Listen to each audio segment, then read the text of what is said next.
자, 우리 다 같이 사도신경으로 신앙 고백하겠습니다.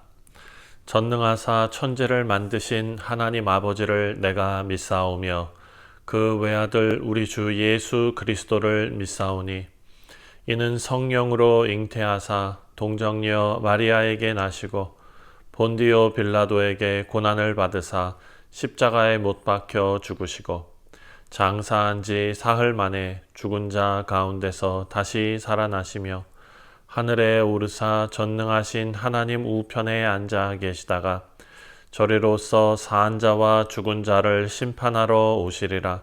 성령을 믿사오며 거룩한 공예와 성도가 서로 교통하는 것과 죄를 사하여 주시는 것과 몸이 다시 사는 것과 영원히 사는 것을 믿사옵나이다. 아멘. 찬송가 87장입니다. 내 주님 입으신 그 옷은 함께 찬송하겠습니다. 이 말씀을 하신 후 8일쯤 되어 예수께서 베드로와 요한과 야고보를 데리고 기도하시러 산에 올라가사 기도하실 때에 용모가 변화되고 그 옷이 휘어져 광채가 나더라. 문득 두 사람이 예수와 함께 말하니 이는 모세와 엘리야라. 영광 중에 나타나서 장차 예수께서 예루살렘에서 별세하실 것을 말할세 베드로와 및 함께 있는 자들이 깊이 졸다가 온전히 깨어나 예수의 영광과 및 함께 선 두 사람을 보더니 두 사람이 떠날 때에 베드로가 예수께 여짜오되 주여, 우리가 여기 있는 것이 좋사오니 우리가 초막 셋을 짓되 하나는 주를 위하여, 하나는 모세를 위하여, 하나는 엘리야를 위하여 하사이다 하되 자기가 하는 말을 자기도 알지 못하더라. 이 말할 즈음에 구름이 와서 그들을 덮는지라. 구름 속으로 들어갈 때 그들이 무서워하더니 구름 속에서 소리가 나서 이는 나의 아들 곧 택함을 받은 자니 너희는 그의 말을 들으라. 소리가 그침에 오직 예수만 보이더라. 제자들이 잠잠하여 그 본 것을 무엇이든지 그때에는 아무에게도 이르지 아니하니라. 오늘 우리에게 주시는 하나님의 말씀은 누가복음 9장 28절부터 36절까지 말씀입니다.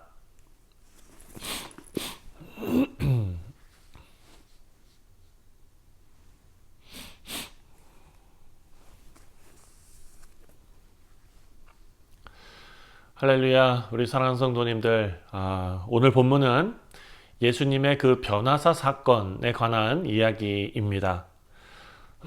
우리가 잘 아는 대로 예수님께서는 제자들에게 예수님께서 고난을 받고 죽임을 당할 것이다 라고 22절에 말씀하셨죠. 제자들은 여전히 그 뜻을 온전히 이해하지 못하는 상태였습니다. 제자들은 메시아가 고난받는다는 사실을 이해하지도 못했고 또 받아들이기도 어려웠던 상황이었습니다. 그런 상황 속에서 예수님께서는 3명의 제자를 데리고 변화산으로 올라가십니다. 베드로하고 요한 그리고 야고보죠. 그리고 그곳에서 하나님의 영광을 나타내십니다. 사랑하는 성도님들, 오늘 이 말씀 통해서 우리가 예수님의 이 변화산 사건, 변화가 의미하는 바가 무엇인지, 또 이 변화산에서 나타난 영광과 그리고 그 가운데 나타난 메시지, 또 이 사건이 오늘날 이 말씀을 묵상하는 우리에게 주는 영적인 교훈이 무엇인지 우리가 함께 살펴보도록 하겠습니다. 먼저 28절 말씀을 읽겠습니다. 이 말씀을 하신 후 8일쯤 되어 예수께서 베드로와 요한과 야고보를 데리고 기도하시러 산에 올라가사. 예수님께서는 제자들과 함께 산에 올라가서 기도하십니다. 성경에서 산은 하나님의 계시, 또 임재, 이것을 경험하는 장소로 자주 등장을 하지요. 예수님은 기도하는 중에 그 모습이 변화되는 영광스러운 사건을 경험하십니다. 29절을 보니까 기도하실 때에 용모가 변화되고 그 옷이 휘어져 광채가 나더라. 예수님의 얼굴이 빛나고 옷이 눈부시게 밝아지는 변화가 일어납니다. 여러분, 이것은 예수님의 본래 신성과 하나님의 영광이 드러나는 장면입니다. 모세가 시내산에서 하나님을 대면했을 때 얼굴이 빛났던 사건을 우리가 기억합니다. 모세는 하나님의 영광을 반사한 것이지만 예수님은 본래 하나님의 영광을 가지신 분이셨습니다. 30절 말씀을 보니까 문득 두 사람이 예수와 함께 말하니 이는 모세와 엘리야라. 자, 변화산에서 모세와 엘리야가 예수님과 함께 나타납니다. 모세는 율법을 대표하는 인물이지요. 엘리야는 선지자를 대표하는 인물입니다. 율법과 선지자는 모두 예수님을 가리키고 있지요. 이 사건은 예수님께서 그 모든 것의 성취자이심을 보여주고 있는 것입니다. 사랑하는 성도님들, 예수님은 율법과 선지자의 완성이십니다. 모세와 엘리야의 등장은 예수님이 구약에서 예언된 메시아다라는 것을 확증하는 장면이고, 또 우리는 예수님을 통해서 하나님의 구원의 계획이 온전히 이루어졌음을 믿게 되는 것입니다. 이어서 31절에 영광 중에 나타나서 장차 예수께서 예루살렘에서 별세하실 것을 말할세. 자, 모세와 엘리야는 예수님과 함께 그분이 이루실 사명에 대해서 이야기합니다. 여기서 별세라는 단어는 출애굽을 의미하는 단어입니다. 단순한 죽음을 뜻하는 것이 아니라 예수님께서 십자가를 통해 우리를 죄에서 해방하실 것, 이것을 의미하는 것입니다. 모세가 이스라엘 백성을 이끌고 애굽에서 해방시켰습니다. 그것처럼 예수님께서는 십자가에서 온 인류의 죄와 그리고 사망에서 그들을 해방시키실 것입니다. 자, 이어서 32절에 베드로와 및 함께 있는 자들이 깊이 졸다가 온전히 깨어나 예수의 영광과 및 함께 선 두 사람을 보더니, 이 제자들은 지금 변화된 예수님의 모습, 그리고 모세, 엘리야, 이들을 보면서 깜짝 놀랐습니다. 하지만 베드로는 이 사건의 의미를 다 이해하지 못하고 예수님께 말을 합니다. 뭐라고 얘기하느냐? 33절에 두 사람이 떠날 때에 베드로가 예수께 여짜오되 주여, 우리가 여기에 있는 것이 좋사오니 우리가 초막 셋을 짓되 하나는 주를 위하여, 하나는 모세를 위하여, 하나는 엘리야를 위하여 하자이다 하되 자기가 하는 말을 자기도 알지 못하더라. 자, 베드로가 변화산의 영광스러운 순간을 보고 놀라고 기쁘고 그 순간이 영원히 지속되기를 원한 것입니다.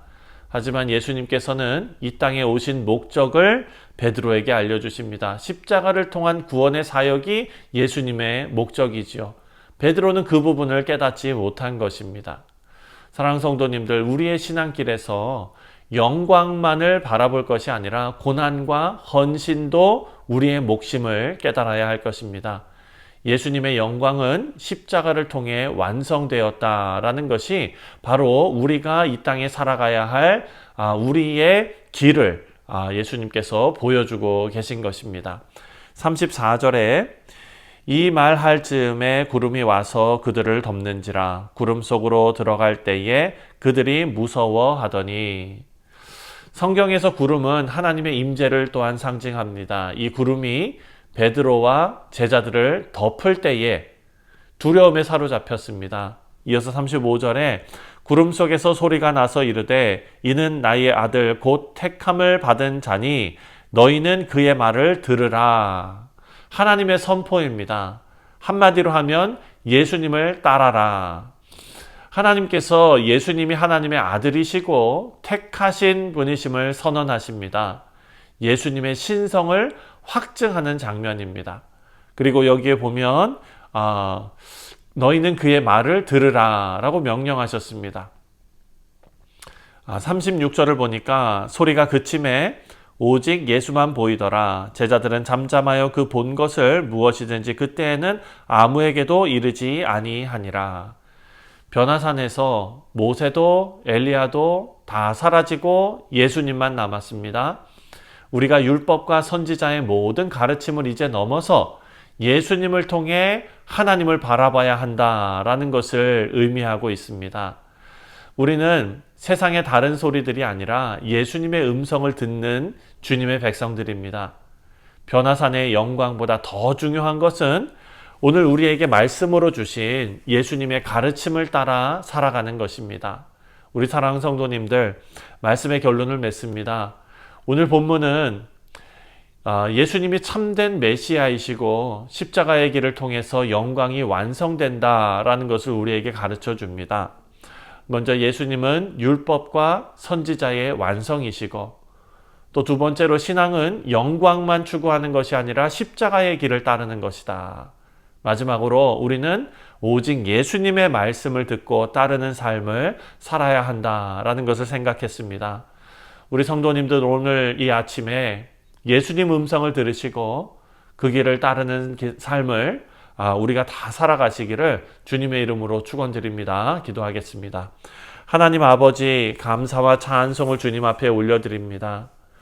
주님, 우리가 세상의 시끄러운 소리들을 다 뒤로하고 오직 예수 그리스도의 음성을 주신 말씀을 통하여 듣고 살아가는 복된 믿음의 백성들 다 되게 하여 주옵소서. 감사드리오며 예수님의 이름으로 기도하옵나이다. 아멘. 하늘에 계신 우리 아버지여, 이름이 거룩히 여김을 받으시오며 나라가 임하시오며 뜻이 하늘에서 이루어진 것 같이 땅에서도 이루어지이다. 오늘 우리에게 일용할 양식을 주시옵고 우리가 우리에게 죄 지은 자를 사하여 준 것 같이 우리 죄를 사하여 주시옵고 우리를 시험에 들게 하지 마시옵고 다만 악에서 구하시옵소서. 나라와 권세와 영광이 아버지께 영원히 있사옵나이다. 아멘. 네, 사랑하는 성도님들, 오늘 금요일은 나라와 민족을 위해서 기도하는 날입니다. 우리가 살고 있는 미국 땅과 그리고 또 두고 온 조국 대한민국을 위해서 우리가 함께 기도하겠습니다. 다 같이 기도합니다.